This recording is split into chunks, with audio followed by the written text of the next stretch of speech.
May gusto kang babae, nag-message ka sa kanya at umaasa kang magiging maganda ang usapan. Pero lumipas na ang ilang oras bago siya nag-reply. At nang dumating ang sagot niya, isang salita lang, walang energy, walang excitement, bigla kang napaisip. May nasabi ba akong mali?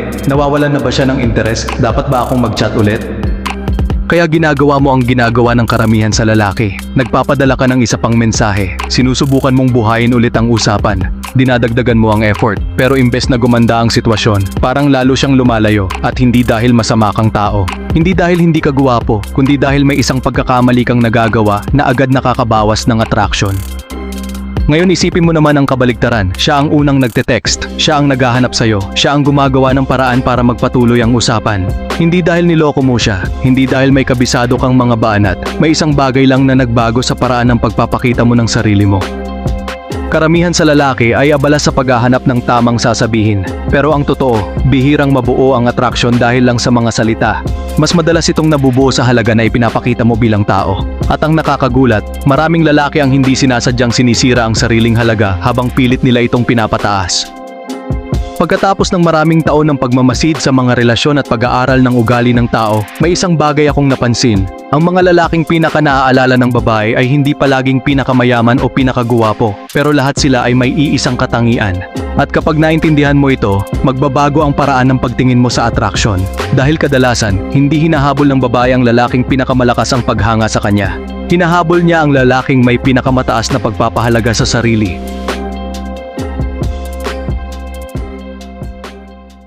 Huwag mong gawing premyo ang babae. May isang bagay na mali sa karamihan ng dating advice ngayon. Tinuturuan nito ang mga lalaki kung paano makuha ang babae, paano siya mapabilib, paano siya mapanatili, at paano maiwasang mawala siya. Sa unang tingin, parang magandang payo iyon, pero may nakatagong problema na hindi napapansin ng karamihan. Sa oras na simulan mong tingnan ang isang babae bilang premyo, automatiko mong ibinababa ang sarili mo. Bigla kang nag-aalala sa bawat sasabihin mo. Nagiging maingat ka, natatakot kang magkamali, at hindi mo namamalayan, nagsisimula ka ng humingi ng approval sa halip na alamin kung bagay ba talaga kayo sa isa't isa.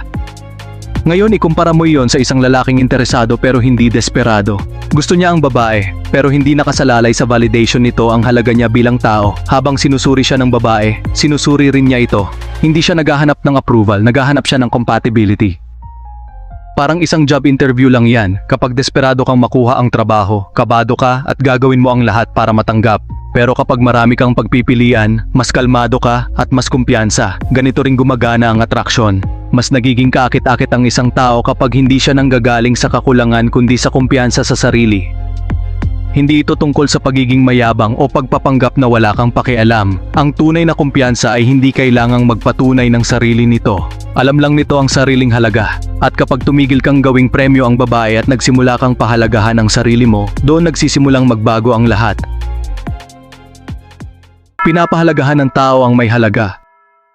May isang bagay na madalas nakakalimutan ng maraming lalaki.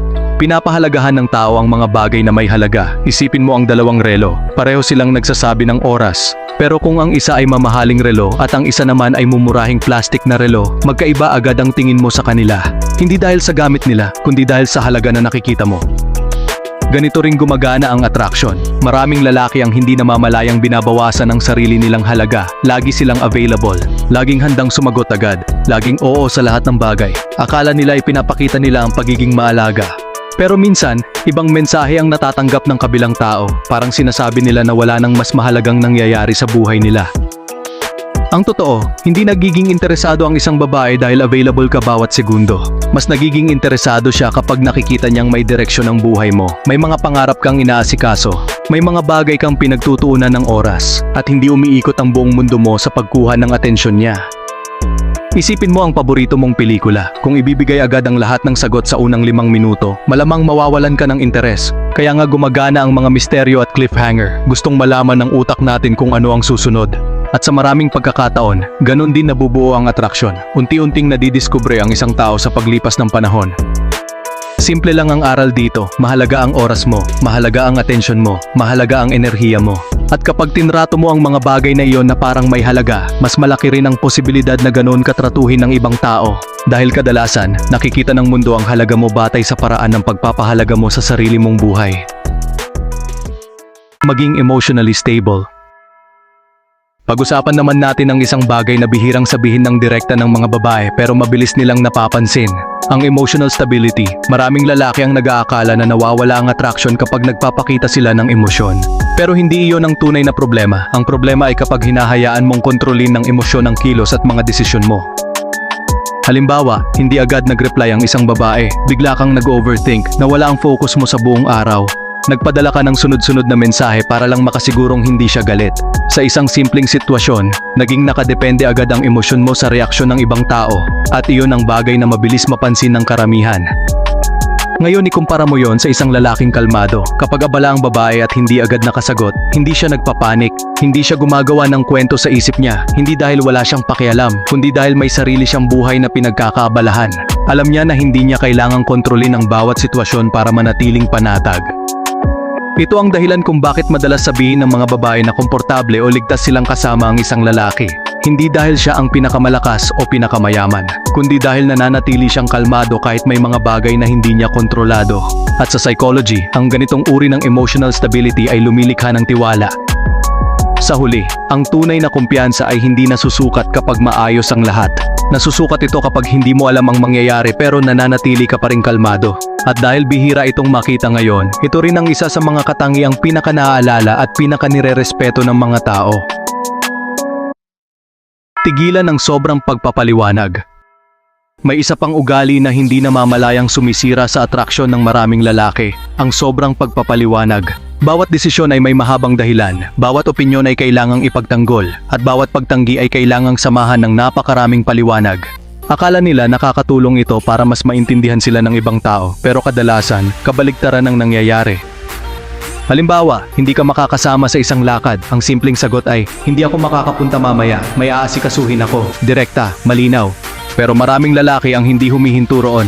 Dinadagdagan pa nila ito ng kung ano-anong paliwanag dahil natatakot silang magmukhang masama o makadismaya ng ibang tao. Kapag mas humahaba ang paliwanag, mas lumalabas na naghahanap ka ng approval. Para bang kailangan mo munang kumbinsihin ang ibang tao na tama ang naging desisyon mo.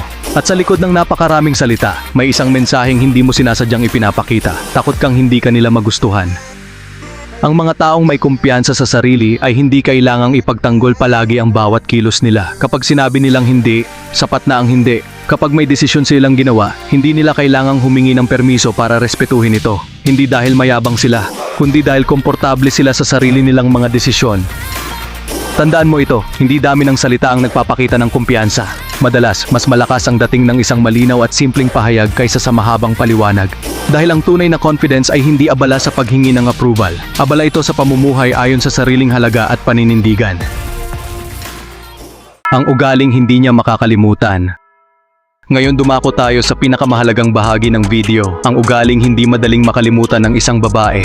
Maraming lalaki ang naghahanap ng perpektong linya, ang tamang teknik, o ang sikreto para mas mapansin sila.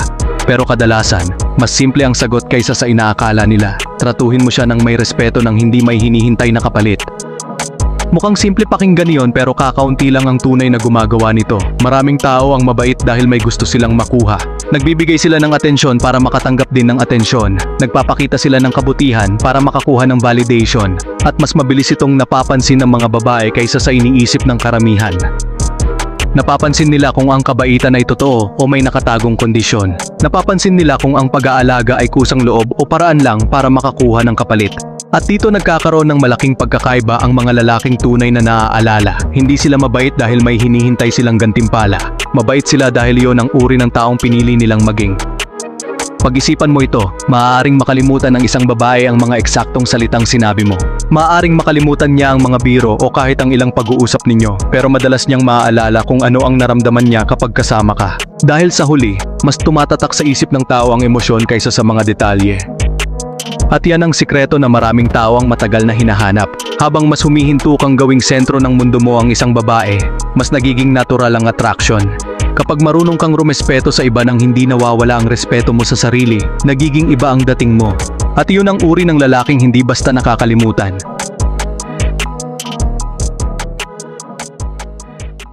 Bago tayo magtapos, may isang bagay akong gusto mong tandaan. Pagkalipas ng 10 taon, malamang hindi na maaalala ng isang babae kung ilang beses mo siyang nilibre. Hindi niya maaalala kung gaano karaming mensahe ang ipinadala mo, at hindi rin niya maaalala kung gaano mo pinilit na magustuhan ka niya.